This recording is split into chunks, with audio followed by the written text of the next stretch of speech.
There are a few best practices you need to follow when architecting a virtual environment.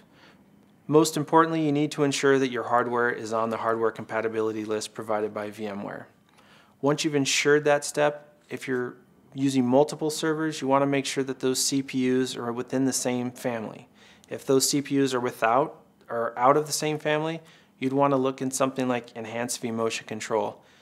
Enhanced vMotion Control, or EVC, allows you to have disk-like families of CPUs that operate at a common level. So this allows you to be able to use items like vMotion to move virtual servers from one CPU family to another CPU family. Obviously, when you're deploying your virtual environment, you need to ensure that you have proper resources for all of your virtual servers on your hosts.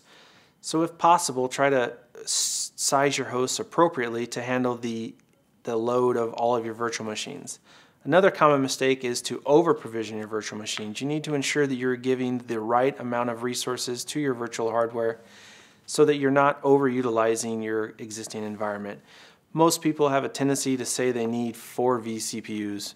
Typically, maybe you need less, so it's better to size appropriately and increase as needed rather than to oversize in the beginning. 2 other items to make sure you consider while architecting your virtual environment are storage and networking.